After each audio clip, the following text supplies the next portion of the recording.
ಆತ್ಮೀಯ H16 news ಅರ್ಥಾತ್ ಹೇ ಸೀತಾರಾಮಗೆ ಸ್ವಾಗತ. ನಾನು ನಿಮ್ಮವ MI ಅಥವಾ ಮಲ್ಲಪ್ಪ ಜೋತಾವಾರ್. ಆದ್ಮೇಲೆ ಈಗ ತಾವು ದಿನ ಸುದ್ದಿಗಳನ್ನ ಅದರ ಜೊತೆಗೆ ವಿಶೇಷತೆಗಳನ್ನ ನೋಡ್ತಾ ಹೋಗಿ ವಿಶೇಷ ಈ ಮೊದಲನೇ ಸುದ್ದಿಯನ್ನು ನೋಡಿ.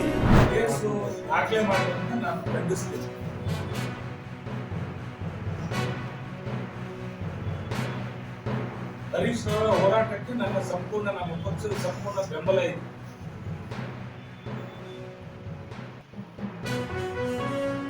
ನಿಯಂತ್ರಣ ಮಾಡಿದ್ದಾರೆ ಅಂತ ಹೇಳಿ ಸೆಕ್ಷನ್ 352 ಏನು ಹೇಳುತ್ತೆ, ಉದ್ದೇಶಪೂರ್ವಕವಾಗಿ ಬ್ರಾಕೆಟ್ 2 ಸಾರ್ವಜನಿಕ ಶಾಂತಿ ಭಂಗ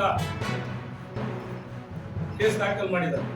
ಕ್ರಿಮಿನಲ್ ಇಂಟಿಮಿಡೇಷನ್ ಹೀಗೆ ಧಕ್ಕೆ ಮಾಡುವ ಕೆಲಸವನ್ನ ಹರೀಶ್ ಅವರು ಮಾಡಿದ್ದಾರೆ. ಅದು SC OB ಸಮಾಜದ ವಿರೋಧಿಗಳಿಗೆ ಮಾಡಿದ್ದಾರೆ ಅಂತ ಹೇಳಿ ಅವರೊಬ್ಬ ಶಾಂತರಾಜು ಅಂತ ಹೇಳಿ ಕಾಂತರಾಜ್ ತಂದೆ ಹನುಮಂತಪ್ಪ ಕೇಸ್ ಕೊಟ್ಟಿದ್ದಾರೆ. ಕೇಸ್ ಕೊಡಕ್ಕೆ ಯಾಕೆ ತರ ಮಾಡಿದ್ದಾರೆ ಅಂತ ಹೇಳಿದ್ರೆ, ಮನೆಯಲ್ಲಿ ಬಹಳ ಚರ್ಚೆ ಮಾಡಿದ್ದಾರೆ. ಕೇಸ್ ಕೊಡ್ಬೇಕಾದ್ರೆ ಬಿಟ್ಟಿದ್ದಾರೆ, ಈಗೆಲ್ಲ ಬೈದ್ಬಿಟ್ಟಿದ್ದಾರೆ. ಆಮೇಲೆ ಊರು ಹಿರಿಯರನ್ನೆಲ್ಲ ಚರ್ಚೆ ಮಾಡಿದ್ದಾರೆ. ಜನಪ್ರತಿನಿಧಿ ಅಕ್ರಮನ ನೋಡ್ಲಿಕ್ಕೆ ಹೋಗಿದ್ದಾರೆ, ಖಂಡಿಸ್ಲಿಕ್ಕೆ ಹೋಗಿದ್ದಾರೆ, ತಡೆ ಮಾಡ್ಲಿಕ್ಕೆ ಹೋಗಿದ್ದಾರೆ. ಜಿಲ್ಲೆಯಲ್ಲಿ ಅಧಿಕಾರಿಗಳು ಕ್ರಮ ತೆಗೆದುಕೊಳ್ಳದೆ ಸತ್ತೋಗಿರೋರು ಎದ್ದಳ್ಸಕ್ ಹೋಗಿದ್ದಾರೆ. ಅಲ್ಲಿನ ಹೊಲಸಾಗತ್ತೆ ಅಂತ ಮಾತುಗಳನ್ನು ಕಂಪ್ಲೇಂಟ್ ನಲ್ಲಿ ಕೊಟ್ಟಿದ್ದಾರೆ. ಏನು ವ್ಯವಸಾಯಕ್ಕೆ ಉಪಯೋಗಿಸುವ ಟ್ರ್ಯಾಕ್ಟರ್ ನಂಬರ್ ಹಾಕ್ತಾರೆ. ನೀನು ಅಷ್ಟು ನ್ಯಾಯವಾಗಿ ನಡ್ಕೊಂಡಾಗಿದ್ರೆ ಆ ಏನು ಕೃಷಿ ಫಾರಂ 283 ಎಕರೆ ಕೃಷಿ ಫಾರಂನ ಅಕ್ರಮವಾಗಿ ನೀನು ತುಂಬಕ್ ಹೋಗಿದ್ಯಲ್ಲ, ಮತ್ತೆ ನಿನಗೆ ಆದೇಶ ತಗೊಂಡಿದ್ಯಾ, ಸರ್ಕಾರಿ ಆದೇಶನ. ಇದು ನೆಪ ಅಷ್ಟೇ.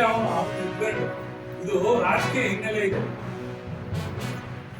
ಈ ಮಣ್ಣು ಎಲ್ಲಿ ಸಾಗಾಣಿಕೆ ಆಗಿದೆ? ಆಯ್ತಲ್ಲ, ಆ ಕಾಳಜಿ ಗ್ರಾಮಕ್ಕೆ ಒಂದು ಕೆರೆ ಬೇಕು ಅಂತ ಅವ್ರು ಕೇಳಿದ್ರೆ ಸಕ್ರಮವಾಗಿ ಸರ್ಕಾರದಿಂದ ಆದೇಶ ಆಗಿದೆ. 283 ಎಕರೆ ಜಾಗದಲ್ಲಿ ಒಂದು ಕೆರೆ ನಿರ್ಮಾಣ ಮಾಡಿ ಈ ರೀತಿ ಮಣ್ಣನ್ನು ಎತ್ತುತ್ತಾ ಇದ್ದಾರೆ, ಸ್ವಂತಕ್ಕೆ ಬಳಸ್ಕೊಳ್ತಾ ಇದ್ದಾರೆ.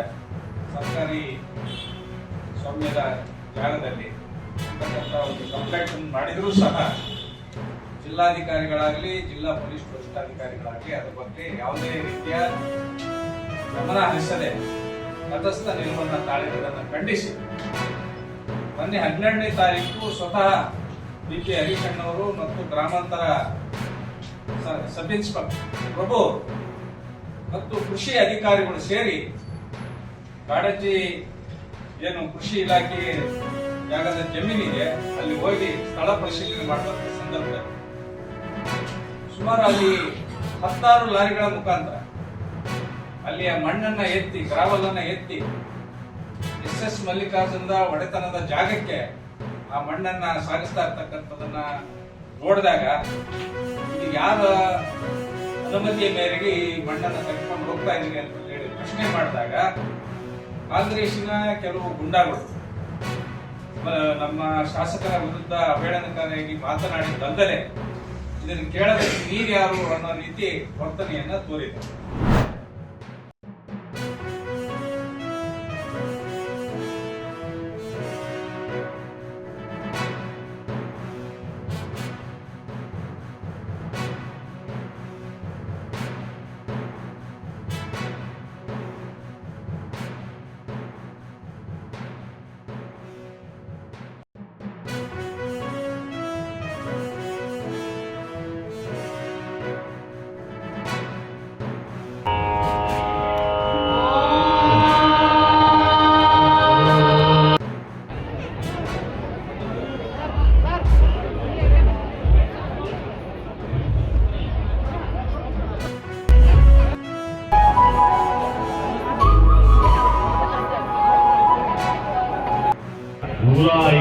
ವರ್ಷದ ಸಂಭ್ರಮದ ದಿನಾಚರಣೆಯನ್ನು ಮೊದಲನೇದಾಗಿ ಸನಾತನ ಸಂಸ್ಥೆಗೆ ನಿಮ್ಮೆಲ್ಲರ ಪರವಾಗಿ ನಾನು ಅವರಿಗೆ ವಂದನೆಯನ್ನು ಅರ್ಪಿಸುತ್ತೇನೆ.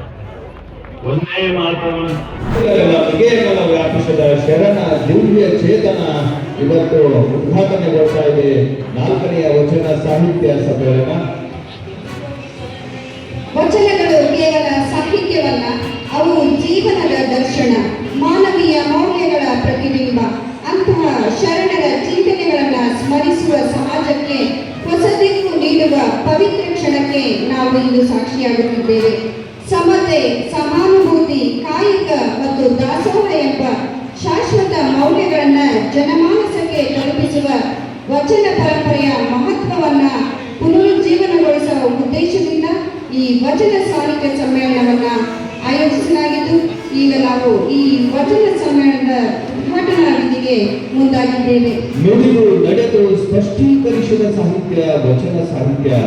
ವಚನ ಸಾಹಿತ್ಯ ಬರೀ ಸಾಹಿತ್ಯವಲ್ಲ, ಅದು ಸಚ್ಚಾರಿತ್ರ್ಯದ ಸಂವಿಧಾನ, ಸಾತ್ವಿಕ ಬದುಕಿನ ಮಂತ್ರ. ಇಂತಹ ಸಾಹಿತ್ಯದ ಸಮ್ಮೇಳನ ರಣ್ಣನಾಡಿನ ಮುಧೋಳದಲ್ಲಿ ಜರುಗುತ್ತದೆ ಎಲ್ಲರೂ ಅಭಿಮಾನ ಇರಬೇಕು ಅನ್ನುವಂತಹ. ತಾವೆಲ್ಲ ಇಲ್ಲಿವರೆಗೆ ಸುದ್ದಿಗಳನ್ನು ನೋಡಿದಿರಿ, ಜೊತೆಗೆ ವಿಶೇಷ ಘಟನೆಗಳನ್ನು ಸಹ ನೋಡಿದಿರಿ. ಅದು ನಿಮ್ಗೇನು ಅನ್ನಿಸ್ತು? ನಿಮಗೆ ಲೈಕ್ ಮಾಡಿರಿ, ಶೇರ್ ಮಾಡಿರಿ, ಕಾಮೆಂಟ್ ಮಾಡಿರಿ, ಜೊತೆಗೆ ಸಬ್ಸ್ಕ್ರೈಬ್ ನಿಲ್ಲಿಸ್ಬೇಡ್ರಿ. H16 ನ್ಯೂಸ್ ಅರ್ಥಾತ್ ಸತ್ಯದ ಕೈಗನ್ನಡಿ ವಂದನೆಗಳು.